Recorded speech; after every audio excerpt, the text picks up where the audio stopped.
Om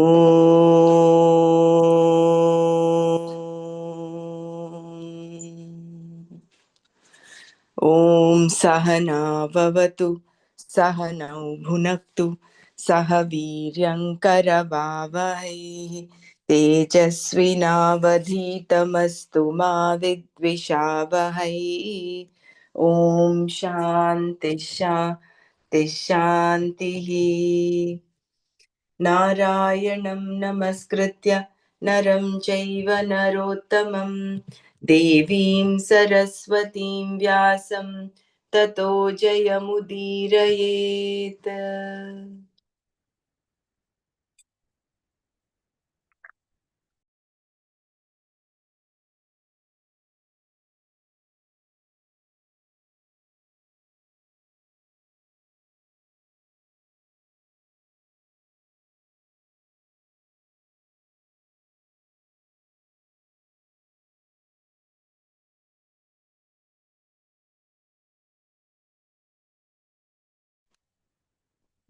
Jai Gurudev.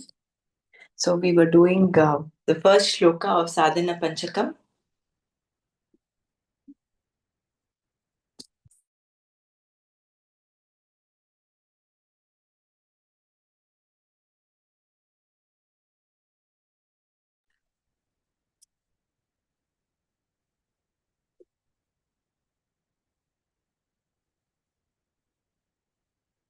Quickly recapping the first one is studying the Vedas. Vedo nityamadhiyatam taduditam कर्म स्वनुष्ठीयताम् तेनेशस्य विधीयतामपचितिः काम्ये मतिस्त्यज्यताम् पापौघः परिधूयताम् भवसुखे दोषोऽनुसन्धीयताम् आत्मेच्छाव्यवसीयताम् निजगृहा Turnam vinirgamyatam. So the first one is to study Vedas daily. Each shloka has 8 steps in it. So the reason why we need to study Vedas every day is because the Vedas give us the ultimate goal in life, which is moksha. And Vedas are consisted of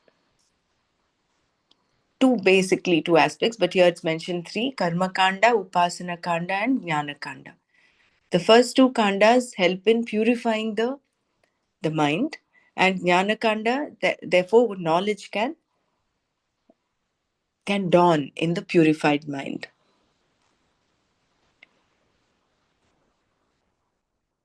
Second is to perform diligently duties ordained by the Vedas. So here we saw Nitya Karma. Why do we need to perform this? So that we will, when we are doing Nitya Karma, our time is occupied by doing Nitya Karma, which is ordained by the Vedas. That also includes our swakarma, based on our duties, roles, and responsibilities. So you're doing what is to be done. So what is not to be done is then therefore avoided. So rather than doing egocentric active actions, you'll be doing things which are duty bound or need based. So of the Nitya Karma, you have Brahma Yajna, Deva Yajna, Pitru Yajna, Manushya Yajna, and Bhuta Yajna. So of the 5 karmas, you have Nitya Karma, Naimittika Karma, Kamya Karma, Nishiddha Karma, and Prayaschitta Karma. Why should we perform these karmas? Is because we are actually interdependent in the world, in the universe. So in order to contribute to the world, our role and responsibility, we perform these 5 different karmas. Basically, Nitya Karma. Right? Nitya Naimittika Karma, Prayaschitta Karma. What we need to slowly give away is the Kamya Karma. So what will happen if we do not do this? and we only fulfill our personal needs and wants, we will incur sin or papa. Papa or sin is nothing but negative tendencies that develop as impressions and remain with us as vasanas. Third step is dedicate all actions, duties as worship of the Lord. So, why do we need to do this? Otherwise, we will end up worshipping our ego. But whereas when you worship the divine, a superpower, someone divine, that then your egocentric activities will settle down. So we are constantly otherwise focused on my needs, my security, my happiness. So therefore, replace all these thoughts, attitudes with worship of Ishvara. Gradually, this will result in turning our minds towards Ishvara. So therefore, worship of the Lord and not worship of our ego. Who is the Lord? Why should I worship the Lord? He is the creator of the whole world, right? Because we don't create anything. When we do this, there is, whereby offering all our actions as worship, we gain purity of the mind.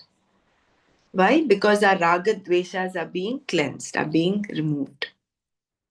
What does it mean to offer our actions as worship? This is as the attitude of a karma yogi, Ishwararpana buddhi and prasada buddhi. And we should be careful to see that our actions are dharmic and not adharmic. And what do we gain by doing this? We gain a steady, composed mind that will be prepared for self-knowledge. So therefore, the fourth step, let the desire-prompted activities be given up. As we follow the first three steps, what are the first three steps? Read the Vedas daily. Perform diligently the duties ordained by the Vedas. And offer everything as a worship to the Lord. When we do this, then the desire prompted we become more mature, and then the desire prompted activities will naturally drop off. Performing our duties brings inner transformation and inner contentment, and slowly desire prompted actions drop off as we gain maturity.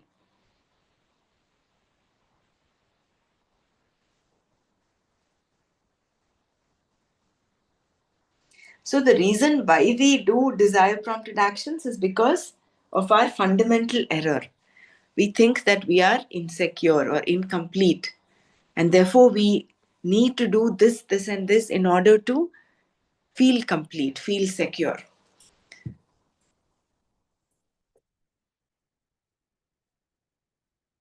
So therefore we seek external success, whereas what is success, true success, is a state of mind, a state that is the mind that is composed and peaceful.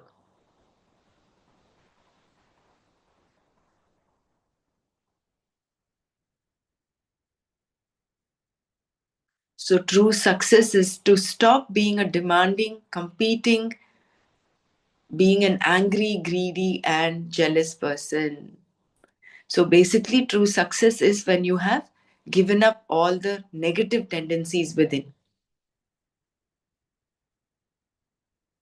So gaining emotional maturity, ego-based desires drop off, becoming more sensitive to others' needs are some signs of growth. We become kind, generous, forgiving, and compassionate. So any time that we are otherwise, we're not expressing these positive human values, then understand that we are unsuccessful. So true success is not in material success. True success is gaining that the mental clarity and purity of mind. So what is wrong if you're pursuing desire prompted activities? Without desires, there is no motivation to work. So therefore, Krishna says in Gita that their desire prompted actions have defects. And what are these defects? One is pain, because every action is accompanied by pain. Why? That yoga kshema is there, right? Once you have, once you yearn for yoga, then there is also kshema. You have to take care of the wealth that you earn, take care of the house that you build. So therefore, there is that pain in protecting what we acquire. What we gain also doesn't stay with us forever. So there is pain involved in loss. So the first defect is pain. The second defect is dissatisfaction. Desire based actions don't produce lasting satisfaction. When we don't have $1,000, we long for 1,000. Once we gain, we long for 10,000. So therefore, there is that inbuilt greed that comes in with desire prompted actions, with every desire. For example, if we desire to eat, say, gulab jamun, you eat one, but then after eating one, you are not really satisfied. You want to eat another one, another one. But then, so therefore, that greed comes in, the craving comes in, raga comes in.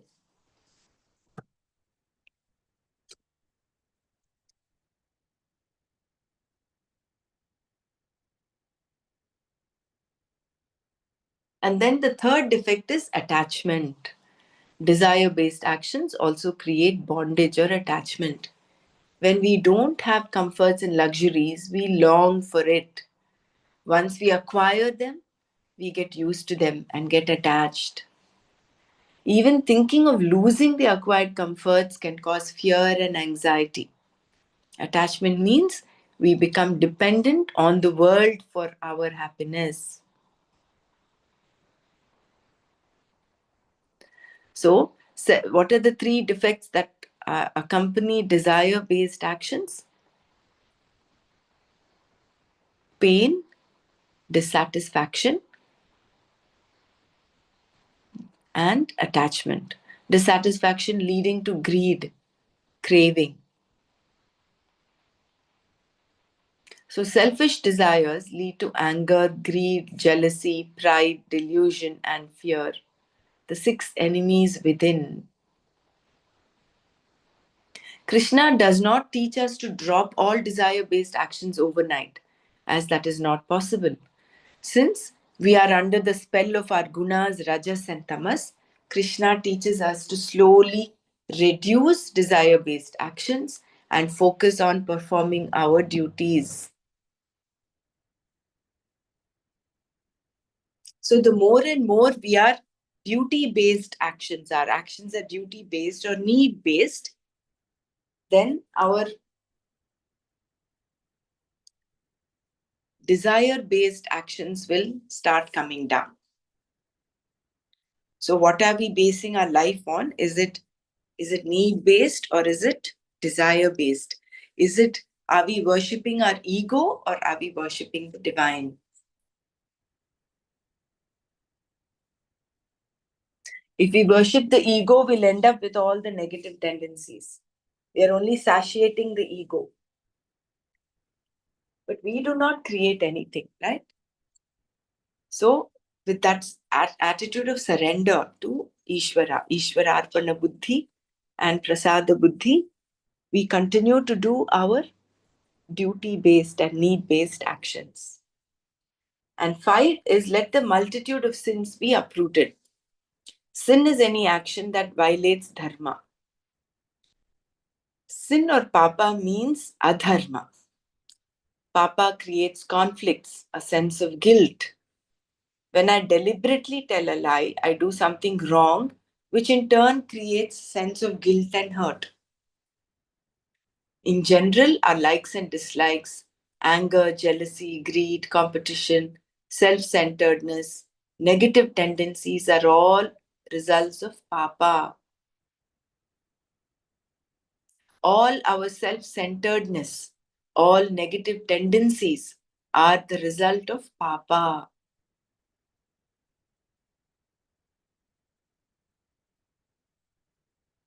So, what do we understand by this? The less and less we are where we are angry, we are overcome by or overwhelmed by these six negative tendencies, the less and less we have the effect of our vasanas. So it means we are purging the vasanas. The more calm we are, the more composed we are in different situations, the more and more we are under the spell of these negative tendencies, the more we are entangled in our own vasanas, entangled in our own papa. These are all the results of papa. I think this is a very powerful sentence, and for our sadhana, this is very, very important for manana, for contemplation. In general, all our likes and dislikes, anger, jealousy, greed, competition, self centeredness, negative tendencies are all results of papa. All our self centeredness, our negative tendencies are the result of papa. If our life becomes a life of duty, dharma, then negative tendencies will be slowly subdued. We can perform deliberate actions to transform our life. We can convert our greed into being generous by donating and being charitable. Goodness is our true nature. Sin is that inhibits our true nature. Sin is that which inhibits our true nature of kindness, generosity, compassion, forgiveness to manifest. We all want to be a helping person, but we become a hurting person. Why? Because Papa denies our true nature. By performing acts of kindness, we can transform our life. For being kind, forgiving, and compassion, all we need is ourselves.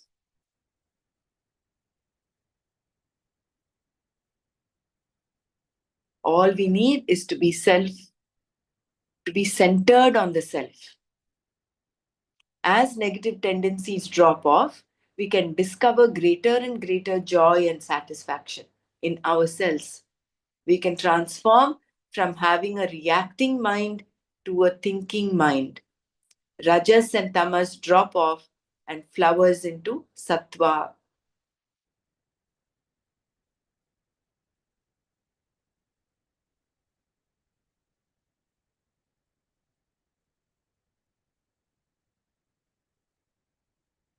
Which is why yajna dana tapah karma na tyajet is what Krishna tells us. Right? He says you must continue to do yajna, dana, and tapa. By performing acts of kindness, by performing charitable actions like dana, what are you doing? You're inculcating the guna of being generous, of donating. So rather than doing self-centered or selfish activities, you are doing something which is helping nourish that human value in you. You're going closer to your true nature. Then six is reflect upon the inherent limitations of worldly pleasures. See the defect in worldly desires or pleasures. Until we see the defects in worldly desires, our priorities in life are not going to be set appropriately. We don't question what the true source of happiness is. We have false conclusions that the objects, people, situations make us happy. Reflect on the moments when we gain happiness. We seem to get happiness when listening to music or reading a book, or when we are with a friend, or when we get what we want. We don't question if music or a person or a situation is the true source of happiness. Before we gain the objects, person, or situation of our liking, we entertain the desire for them and have a sense of lack or the feeling of I want. At the moment when our desires are fulfilled, temporarily the sense of lack goes away and we are comfortable with ourselves. The happiness we gain when our desires are fulfilled is not because of the object, person, or situation. It is because we are comfortable with ourselves at the moment when our desires are fulfilled. Without knowing this, we have false conclusions that objects, persons, or situations bring happiness and seek after them.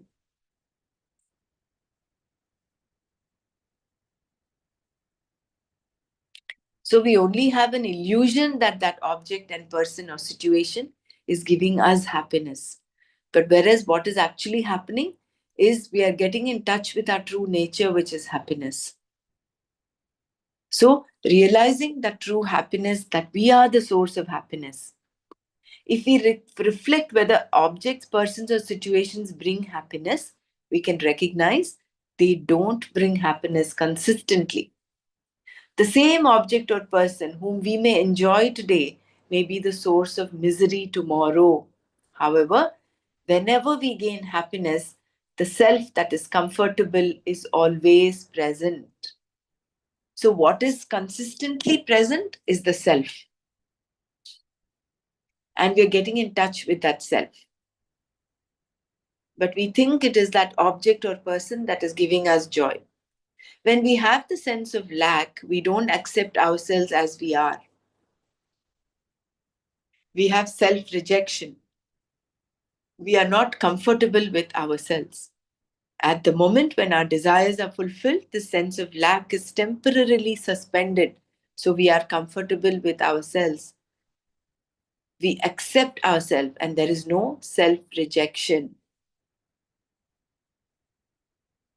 When we recognize that happiness is in the self, not in the objects or person, then we can realize the true source of happiness, and as well as the defects or limitations in seeking worldly pleasures. Even the desires that get fulfilled in our life is because of punya karma. Without punya karma, we won't even get the objects, people of our liking.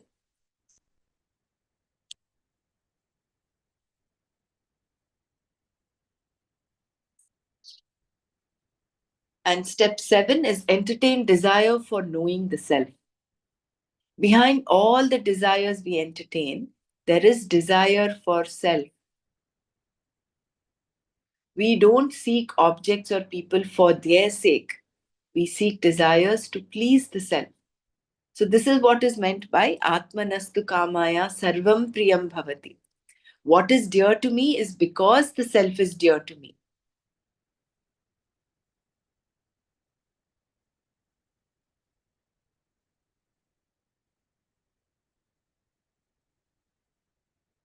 I think now it is clear, right? Yesterday we had some confusion and doubt about what this Atmanastu Kamaya Sarvam Priyam Bhavati is. It is because we seek our true nature. We want to revel in that true nature. Therefore, whatever we do externally is not for others' sake. It is actually to be in touch with ourselves. That Atmanastu Kamaya Sarvam Priyam Bhavati. Because the self is dear to me, everything else is dear to me. And that everything includes not only people outside of you, whatever you do for your own sake. So nothing is dear for its own sake. Whatever is dear to us is dear only for the sake of the self. Once we recognize all our desires are for the desire for self, then our primary desire is to know the self. Generally, we are not accepting of ourselves. We feel inadequate, insufficient. We have lots of wants and have a sense of incompleteness. We identify with our body, mind, and intellect and take ourselves to be a limited being. Because of this false perception, we don't like ourselves. We feel limited. But when our desires are fulfilled, Momentarily, we drop all the notions and are comfortable with ourselves. Pleased self is our nature. Unhappy self is wrong conclusion. Happiness is where limitlessness is. Limitlessness is where happiness is. When we have this viveka, then the desire for self-knowledge arises.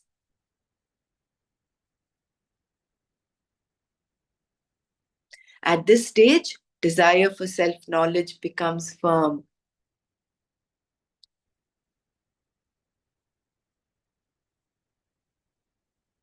So we require this viveka for this mumukshutvam to become firm. You require that sense of, that understanding that our true nature is happiness, and that we do whatever we do is for our to, to be with that true nature. And therefore, seeking self-knowledge becomes the primary desire. You may have other secondary desires, but primarily, that is the self, seeking self-knowledge becomes firm and established. Then step 8 is, as soon as desire for self-knowledge arises, leave the house or bondage quickly. As soon as the desire for self-knowledge arises, one needs to leave the house quickly. Leaving the house is not to be taken literally. Leaving the house means to be free from attachments. Attachment is an obstacle for gaining self-knowledge. As long as we are at home, we are occupied with so many engagements and duties. We are so attached to these preoccupations and duties. To gain self-knowledge, we need a mind that is free from all entanglements and a life as simple as possible. Need to be free from emotional dependency, free from attachments to family members, free from social obligations. We need to be like a guest, having no sense of ownership, but like a steward or a trustee. Giving up attachments does not mean stop caring. Giving up attachments means to stop depending on others for happiness. Once we have this desire for self-knowledge, we need to make this pursuit a priority and give up everything else. So, what is occupying our mind space? What is the topmost priority? That will direct our sadhana. That will direct how we live. So, anyone wants to share anything before we go on to the second verse? So, summarizing the 8 steps. First is study the Vedas daily. So we know what our goal is. Second, do our duties diligently. Nitya karma, all the different karmas that are mentioned. Right? And then offer it as a worship to the Lord. Worship the Lord, not your ego. And then see the limitations of desire-based actions. What are the limitations? The defects? Pain, attachment, pain, dissatisfaction, and attachment of desire-based actions. And then start yearning for the self. The sixth one is, reflect upon the inherent limitations of world pleasures. Step 5 is actually, first you look at the desire, let desire prompted activities be given up. Then see the limitations of, reflect upon the inherent limitations of worldly pleasures. So this we'll have to reflect upon. Then entertain desire for knowing the self. Then, as soon as self-desire, knowledge for the self arises, leave the house or bondage immediately, quickly. This does not mean leave your duties, leave your or stop caring. It means drop the attachment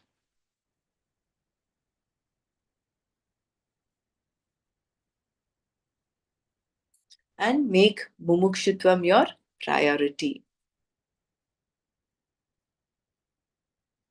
So we'll go on to verse number 2. Sanghasatsu vidhiyatam bhagavato bhaktirdridhadhiyatam shantyadip परिचीयतां दृढतरं कर्मासु सन्त्यज्यताम् सद्विद्वानुपसृप्यतां प्रतिदिनं तत्पादुकासेव्यताम् ब्रह्मैकाक्षरमर्थ्यतां श्रुतिशिरो वाक्यं समाकर्ण्यताम्. Step 9 is seek the company of wise men. Seek the association of wise men who are well versed in scriptures. Being in satsanga with wise men is conducive for our spiritual growth. If we cannot find wise men around us, we can always go to them. If we cannot gain physical proximity of wise men, we can listen to their teachings or watch their teachings in video. These days, we have the advantage of getting audio video teachings from Swamiji's. Learning through books, audio, and video cannot replace physical proximity. In physical proximity with the Guru, we can not only learn the knowledge, but also see their devotion and see their life as an example. We can see how the saintly people are happy without any possessions. We can see from their example how they lead a simple life and yet happy. If we cannot find wise men around us, then we can be in the company of like minded people. We can be in the company of like minded people who have similar values, value for knowledge, and who are committed for inner growth. The kind of people we associate with contributes to a conducive environment. When we go to the temple, devotion is invoked. When we go to a restaurant, hunger is invoked. In the same way, by keeping the company of true seekers, we can develop our Shraddha. In addition, bhakti for the teacher, for Ishvara, for the Shastras will be invoked and encouraged. Seeking the company of like minded people does not mean that other people are bad. It is just that other people may have different commitments that may not be conducive for our growth. So, therefore, we do not sit in judgment of others. This is what Persiji would always say. So, because you are seeking good people, doesn't mean others are bad. The spark in us for self knowledge can be protected and made to grow into a flame. There are lots of spelling errors, but we'll understand as we go. To grow into a flame in the company of wise men and like minded people. So beautifully linked it is to the eighth point. The eighth point was let the self knowledge become established, right?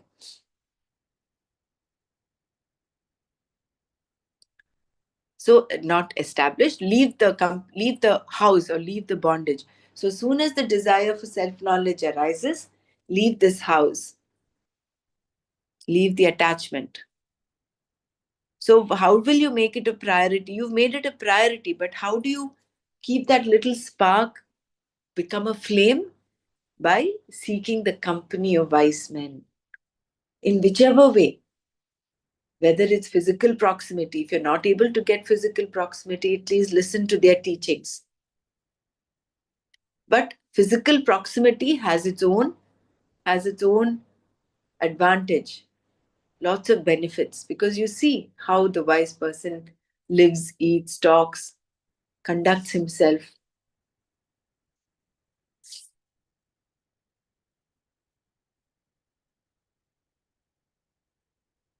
And therefore, and one important part here for us to understand is seeking the company of wise people does not mean others are bad. We don't denounce them, we don't look down upon them. They are in their own stage, they are in their own journey. It's just that the other people may have different commitments. It's just that their priorities may be different. Just because your priority is turned to moksha, is become moksha, doesn't mean all others are bad. Hmm? So, but keeping this in mind and gravitating towards wise people, gravitating towards like minded people will help this spark of yearning for self knowledge become a flame. Step 10 is cultivate steady devotion to the Lord. Devotion is important to gain knowledge. When we perform all actions as offering, we are already a devotee. People may think that bhakti is not required. However, devotion is important to gain self knowledge. Right now, we may be part time devotees praying when we are in need. We need to convert this into full time devotion to gain self knowledge. We need to perform special actions that are conducive for devotion. Example, puja, japa, chintanam. Apply all faculties to devotion. While doing puja, body, mind, and speech are involved. When we do explicit acts of devotion like doing puja, it is easy to invoke devotion and maintain devotion. This helps to convert all actions to be done with a spirit of devotion. If we are offering all actions as worship, why should we perform explicit acts of devotion like puja, japa, etc.?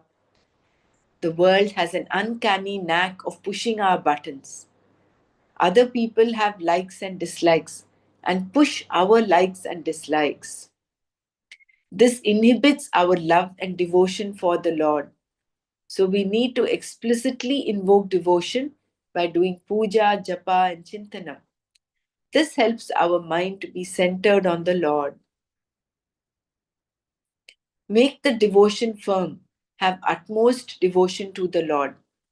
To develop oneself in the path of bhakti, 9 types, Navavida Bhakti, are prescribed in Srimad Bhagavatam, such as Shravanam, Kirtanam, Smaranam, Padasevanam, Vandanam, Archanam, Dasyam, Sakhyam, and Atman Nivedanam. Shravanam is to listen to the glories of the Lord. Example, Parikshit and Narada. Kirtanam is singing the glories of the Lord. Smaranam is to remember the Lord always throughout the day and night in mind and heart. Padasevanam is to serve the divine in all respects. Archanam is to worship the Lord in puja. Vandanam is prostration to the Lord with love and respect. Dasyam is when the sadhaka thinks himself as a servant of God. Sakhyam is a mental state when a sadhaka thinks himself to be the most intimate friend of God. And Atma Nivedanam is absolute self surrender under the feet of the Lord. In devotion, mind, intellect, and our whole personality gets integrated and purified. We gain a mind that is ready for self knowledge.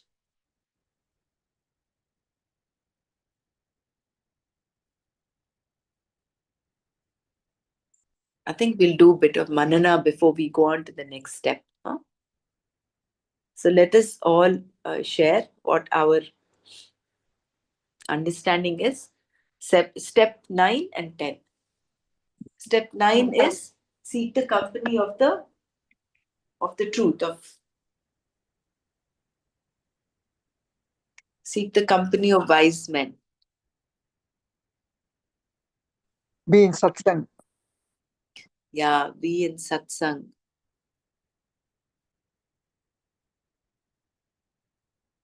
See, otherwise the monkey mind will keep going back. It's so easy for it to be overcome because we come with so many, a bag full of hoard full of vasanas. So, how to purge them is by first developing this yearning for self knowledge. But that yearning, which is just a spark, to make it a huge flame, being in the company of like minded people, being in the company of the Guru, of wise men, will, will so to say, fan that little spark and make it into a flame. Then that mumukshutvam is firmly established.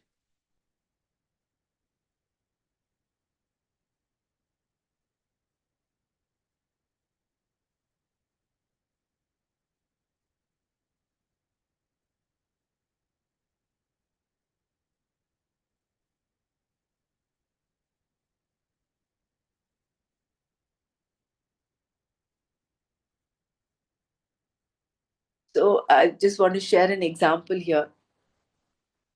So we have so many of these reels now. Everything is upon reels, isn't it? So we have knowledge reels and we have also worldly reels. Supposing you're just watching knowledge reels, your mind is attuned to knowledge.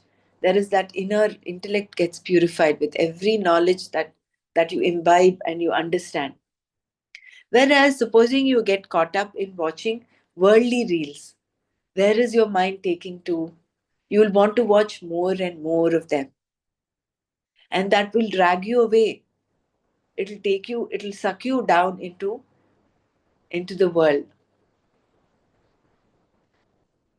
So in the current way where the current, I was just talking to my son the other day and he says they have these, most of the youth, not just the youth, even us, our generation also get so caught up with social media. Real time it is called. I want to have my real time. And that real time can go on and on. Without your knowledge, it takes away a lot of time. So have real time, but what kind of real time? Is it satsanga or is it dussanga?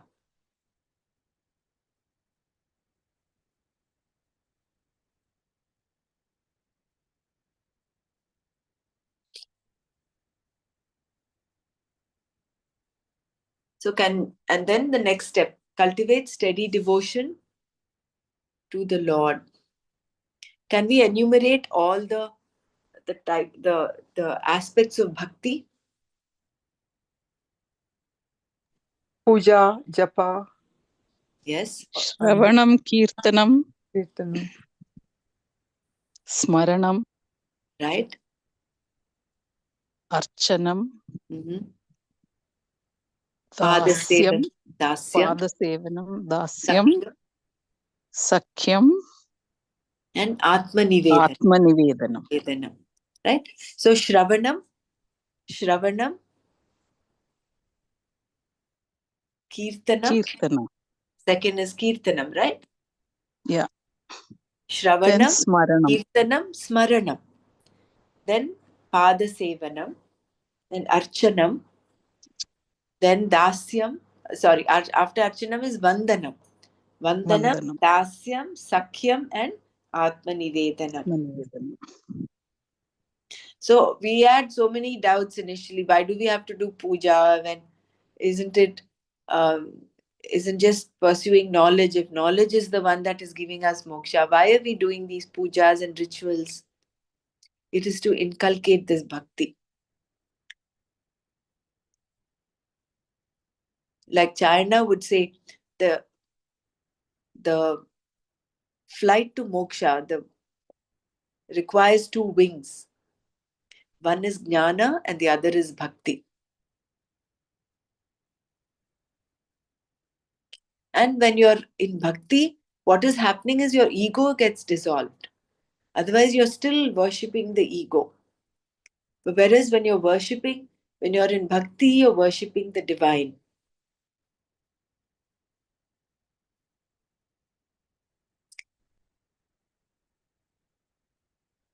So you're moving away from self centered, selfish acts. And then when this puja is done, not as a kamya karma, not that, oh, I want this and I want that. When you move from to when you're doing a puja only as a sense of out of gratitude, out of fullness, that is what the actual puja is. When you're doing it like that rather than for something, then it becomes even more established in you. The bhakti becomes more, it helps gain that purity of mind where self knowledge can take place.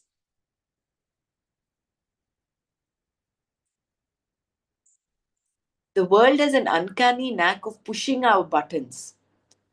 Other people have likes and dislikes and push our likes and dislikes. This inhibits our love and devotion for the Lord. So when we do puja, japa, chintanam, etc., this helps our mind to be centered on the Lord. So in essence, it's not just our likes and dislikes we have to take care of. It is other people's likes and dislikes also that we are in contact with. It's like when you're driving on the road, it's not enough if you are careful about driving. You should be careful about others' carelessness as well. Only then can you drive on the road safely. So, because we are living in the world, it is not just our likes and dislikes we take care of.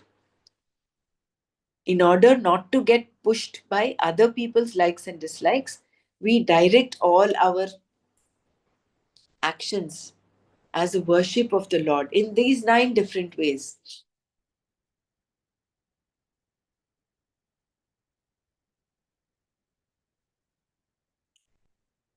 Anybody else wants to share?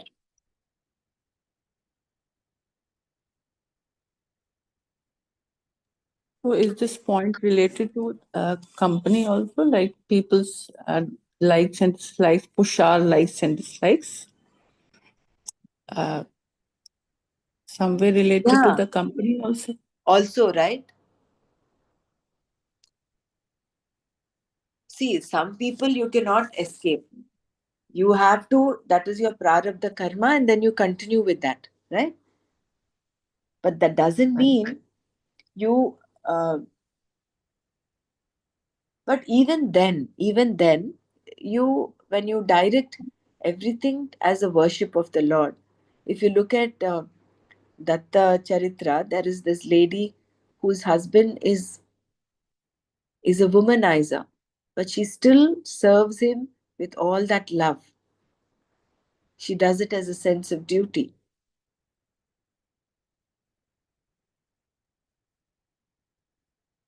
So it is not like we are avoiding such people, but supposing some of your family members are not like minded, are not attuned to this, but you can't denigrate them and judge them as being bad. It's just that they have different priorities. But as an inner state of mind, you continue to do what you're doing. I mean, you have to care for them, but mentally have that detachment. That is what is meant by that 8th step. As soon as you attach to self knowledge, as soon as you um, desire for self knowledge, leave the house quickly. Is drop this attachment to me, my, mine, my people, isn't it? So I think all this is cultivating our mind internally, our attitude.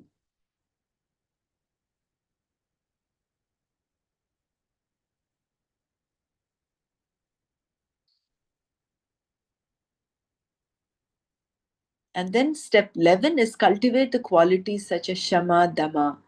Gain the fourfold qualifications as taught in the Tattva Bodha. Viveka, ability to discriminate between real and unreal. Vairagya, dispassion towards the unreal. Shat Sampatti, Shama, Dama, Uparama, Titiksha, Shraddha, Samadhanam.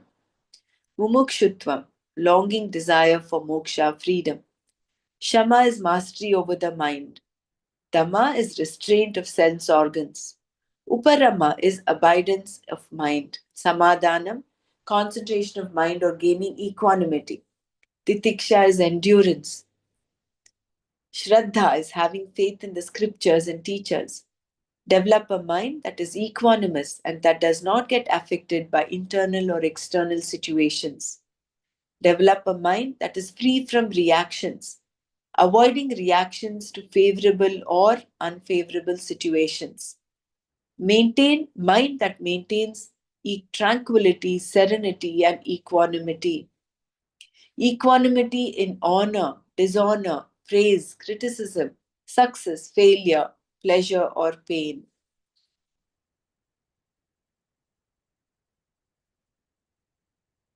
How to develop equanimity, tranquility in our mind? Whatever comes in our life is from Ishvara. All are given by Ishvara. Honor and dishonor comes from Ishvara. Ishvara is like a postman delivering the results of our actions. Ultimately, it is Ishvara who gives us the results.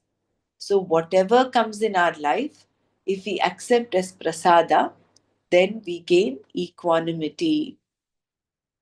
Instead of having the attitude, what comes in our life, if we have the attitude where it comes from Ishvara, then we won't react as much. When we see a child kicking us, we consider that as playing and don't get insulted. By bringing Ishvara into our life, we neutralize likes and dislikes. We become free from likes and dislikes. Shama and Dhamma are cultivated by being alert and by developing Pratipaksha Bhavana. How to develop Pratipaksha Bhavana? When there is kama, desires, replace it with control Dhamma. Not blind suppression, but sublimation. When there is krodha, anger, replace it with compassion, daya. When there is lobha, greed, replace it with charity, dhanam. There is no indulgence or no suppression. Need to have healthy attitudes and values. Where there is matsarya, jealousy, replace it with appreciation. Where there is pride, mada, replace it with humility. So very beautiful. I mean, everything is so punched out with so many pointers to follow, right? So the step 11 is cultivate qualities such as Shama and Dhamma. This is actually a recap of Tattva Bodh. I hope all of us were getting the Sanskrit words, Sanskrit meanings of all the Viveka, Vairagya, Shamadhi, Shat Sampatti, and Mumukshutva. So why is this required? So that we have an equanimous mind. A mind that maintains tranquility, serenity, and equanimity. And how do we develop this? When we look at everything as prasada buddhi, as given by Ishvara.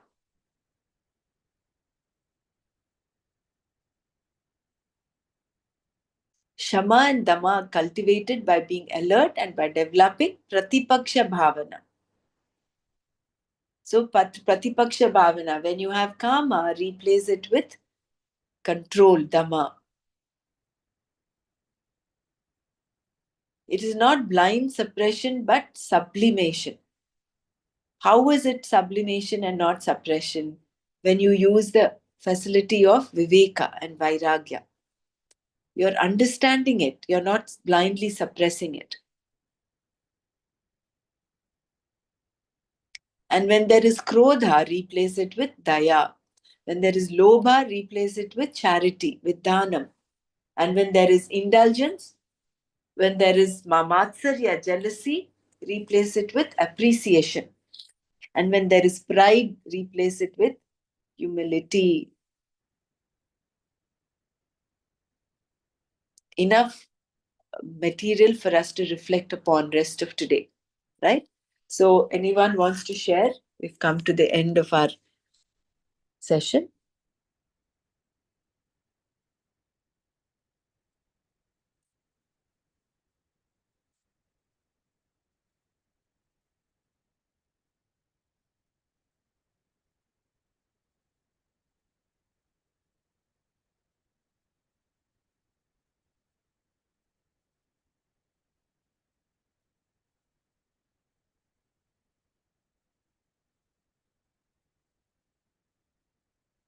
The analogy of the child is so like, which we see like a small child while playing, an infant when he's an infant. So you are playing and that child is kicking. So you don't feel bad. Rather, you feel happy. He's kicking. So it's so beautifully related, no, with the Ishvara. Very true. So everything is from Ishvara, whether it's conducive or unconducive situations. So if you're able to get this established in our mind, in our attitude of how we receive whatever we get in life,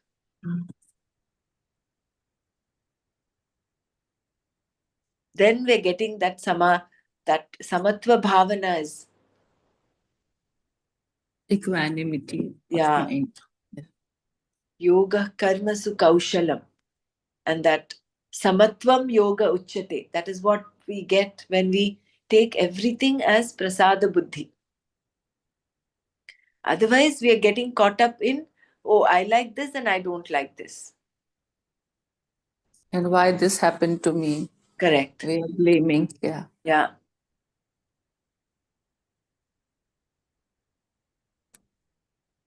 Very nice.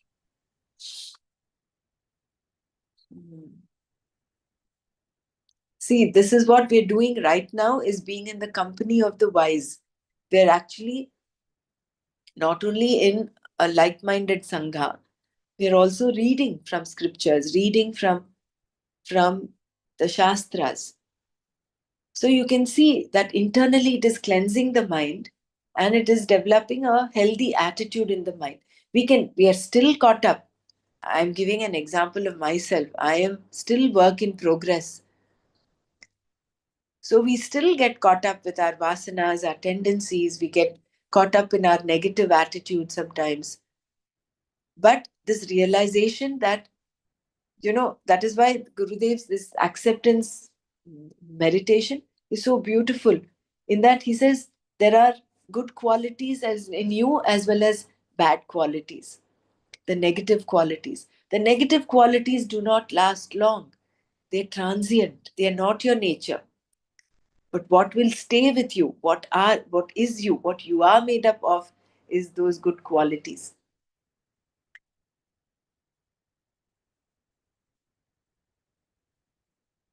So rather than go into an aspect of self rejection, when we open our mind's eye into understanding that we are that comfortable self, we don't need any external agency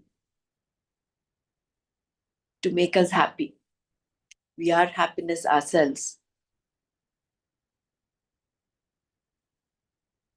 And this beautiful pratipaksha bhavana, how to replace it.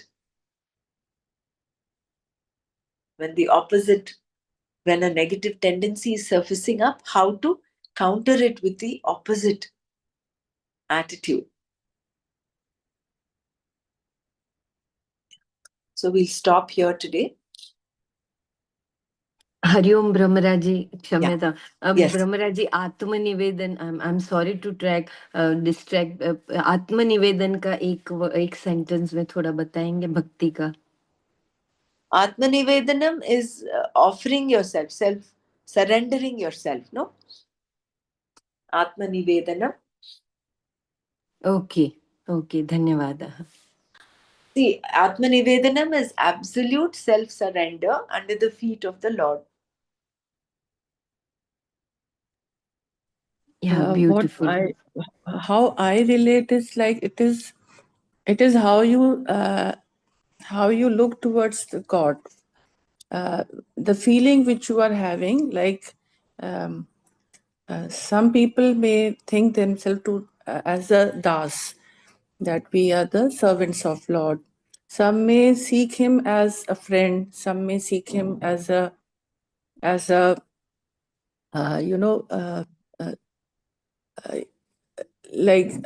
child. Like you keep that the Laddu Gopal. You see him as a child and you serve him. So it is basically how you perceive, how your perception of the God is in different ways. So it is while we were reading this, like I was seeing how I look at. So I always have this, what you were saying, no, Atmanivedanam. So whenever I visualize, I visualize normally the feet, and as if I am bowing down to the feet. So it is, it comes from inside, how you are seeking him. So it is, it varies from person to person, I think.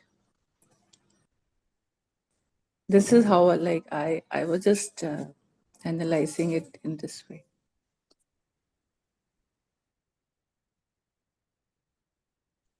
Very nice. So when you totally offer yourself at the feet of the Lord, then there is nothing that is yours. So you know that faith and trust, that whatever God gives me is the best. That kind of a faith and trust will come, I guess, through this Atmanivedan. I'm sure it will come. Total surrender.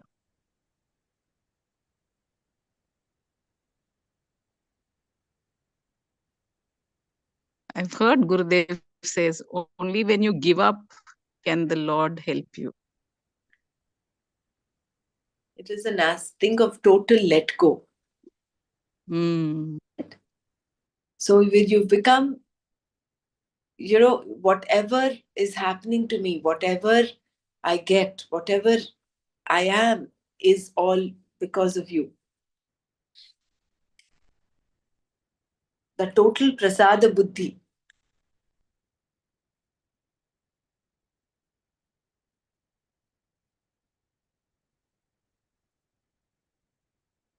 So you actually require from Dvaita. See, when Bhakti requires Dvaita, right?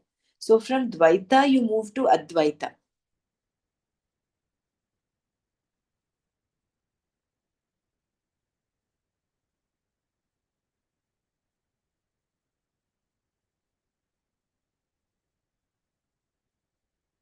So we'll continue tomorrow. We'll continue we've stopped at the step 11. Shama, Dhamma. 12 is quickly give up for good desire prompted actions. We can recap from the second verse and then continue tomorrow.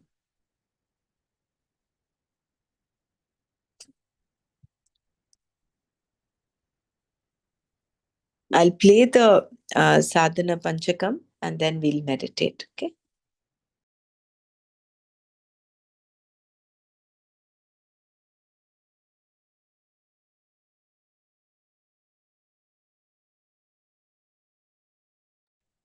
In fact, when the Sadhana panchakam is being played, we can actually read the meanings of the different steps. That was really very, it's like a revision, complete revision.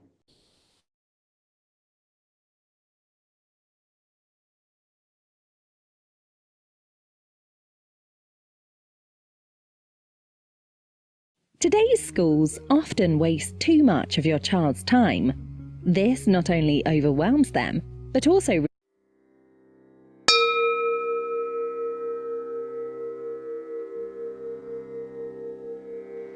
वेदो नित्यमधीयतां तदुदितं कर्म स्वनुष्ठीयताम् तेनेशस्य विधीयतामपचितिः काम्ये मतिस्त्यज्यताम् पापौघः परिधूयतां भवसुखे दोषोऽनुसन्धीयताम् आत्मेच्छाव्यवसीयतां निजगृहात् तूर्णं विनिर्गम्यताम् सङ्गस्सत्सु विधीयतां भगवतो भक्तिर्दृढाधीयताम् शान्त्यादिः परिचीयतां दृढतरं कर्माशु सन्त्यज्यताम् सद्विद्वान्नुपसृप्यतां प्रतिदिनं तत्पादुकासेव्यताम् ब्रह्मैकाक्षरमर्थ्यतां श्रुतिशिरो वाक्यं समाकर्ण्यताम् वाक्यार्थश्च विचार्यतां श्रुतिशिरः पक्षः समाश्रीयताम् दुस्तर्कात् सुविरम्यतां श्रुतिमतस्तर्कोऽनुसन्धीयताम् ब्रह्मास्मीति विभाव्यतामहरहर्गर्वः परित्यज्यताम् देहेऽहं मतिरुज्यतां बुधजनैर्वादः परित्यज्यताम् क्षुद्व्याधिश्च चिकित्स्यतां प्रतिदिनं भिक्षौषधं भुज्यताम् स्वाद्वन्नं न तु याच्यतां विधिवशात् प्राप्तेन सन्तुष्यताम् शीतोष्णादिविषह्यतां न तु वृथा वाक्यं समुच्चार्यताम् औदासीन्यमभीप्स्यतां जनकृपानैष्ठुर्यमुत्सृज्यताम् एकान्ते सुखमास्यतां परतरे चेतः समाधीयताम् पूर्णात्मा सुसमीक्ष्यतां जगदिदं तद्बाधितं दृश्यताम् प्राक्विलाप्यतां चितिबलान्नाप्युत्तरैश्लिष्यताम् प्रारब्धं त्विह भुज्यतामथ परब्रह्मात्मना स्थीयताम्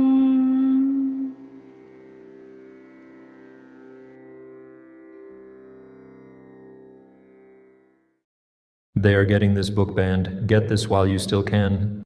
Let me show you.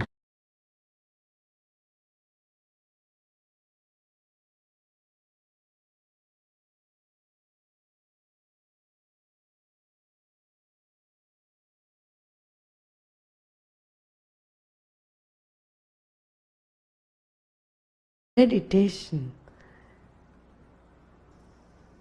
is accepting this moment, living every moment totally with depth. Let us keep our spine erect and body relaxed and eyes closed. Relax your shoulders. Keep a big smile on your face.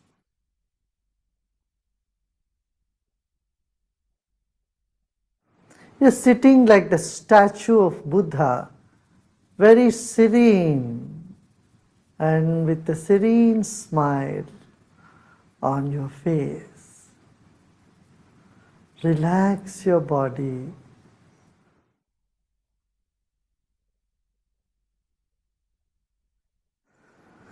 Let's take a deep breath in and breathe out. Become aware of your chest region, throat and chest region. If you notice some tension in the body, just let it be. Except those parts of the body where you feel a tension, the other parts are in comfort. Other parts are at peace. Become aware of that also.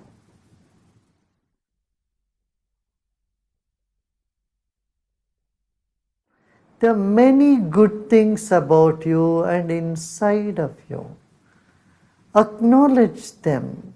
They will never leave you. And the negative aspect you may see in you is never going to stay with you forever. They are all guests for some time. Let them be. Sit with the total acceptance of yourself the way you are at this very moment. Total acceptance of what is now here. Lead us to deeper meditation.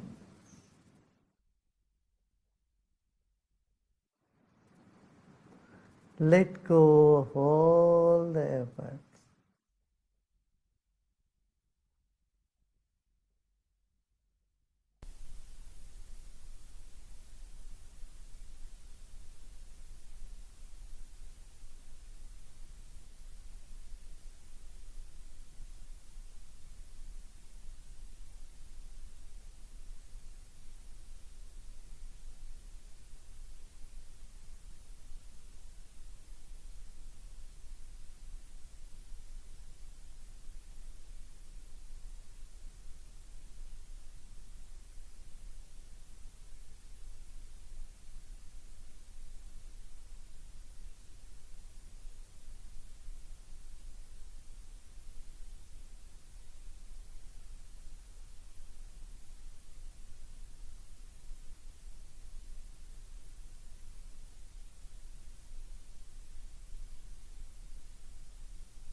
Om Shanti Shanti Shanti.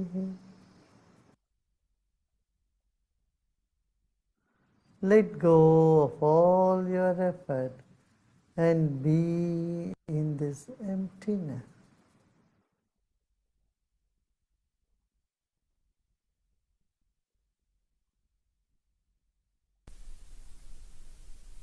And slowly and gradually become aware of body and surroundings.